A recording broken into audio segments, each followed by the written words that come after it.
এইটো কেতিয়াও মানে গ্ৰহণ কৰিব পৰা অৱস্থাত নাই, ইমানেই মানে খং উঠি আছে, গতিকে খুব কষ্টত খংটো দমাই আছোঁ।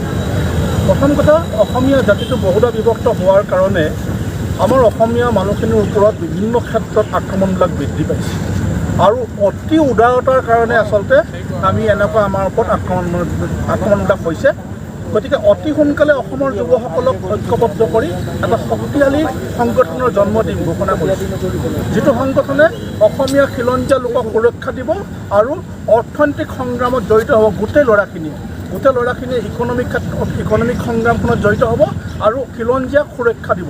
গতিকে এতিয়াৰ পৰা এই ধৰণৰ ঘটনাবিলাক গ্ৰহণ নকৰিম। প্ৰশাসনক অনুৰোধ জনাইছোঁ, চৰকাৰক অনুৰোধ জনাইছোঁ, খিলঞ্জীয়াক সুৰক্ষা দিয়ক। বা পদে পদে খিলঞ্জীয়া সকলো জেগাতে লাঞ্ছিত হ'ব, অপমানিত হ'ব, ই কেতিয়াও গ্ৰহণ নকৰোঁ। আমি সেইকাৰণে এতিয়াৰ পৰা আমি ঐক্যবদ্ধ হ'ম আৰু খিলঞ্জীয়া সুৰক্ষাৰ দায়িত্ব আমি নিজে গ্ৰহণ কৰিম। 2 নম্বৰ, চাহ জনগোষ্ঠীৰ লোকসকলক কৈছোঁ, অসমৰ জনগণে আপোনালোকক আদৰি লৈছে, গতিকে এইটো নাভাবিব আপোনালোকে অত্যন্ত উদাৰতাক দুৰ্বলতা বুলি গ্ৰহণ নকৰিব। যদি ভাবে তেতিয়াহ'লে মূৰ্খামি কৰা হ'ব। প্ৰতিটো ক্ষেত্ৰত দেখিছোঁ চাহ জনগোষ্ঠী একাংশ লোকে অত্যন্ত বৰ্বৰভাৱে অসমীয়া লোকৰ ওপৰত আক্ৰমণ সংঘটিত কৰিছে। যেনেকৈ সৌদিনাখন চাবুৱাত কৰিলে, তাৰ কেইদিনমানৰ আগতে দিকমত কৰিলে, আজি মানে মৰিয়নিত কৰিছে, তিয়কত কৰিছে। এই ধৰণৰ ঘটনা সংঘটিত হৈ আছে আৰু আমি সদায় এটা বুলি ভাবোঁ যে এই মানুহখিনি অশিক্ষিত হৈ আছে গতিকে কৰিছে।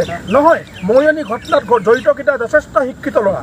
গতিকে এই ঘটনাবিলাক আমি ইয়াৰ পিছত গ্ৰহণ নকৰিম।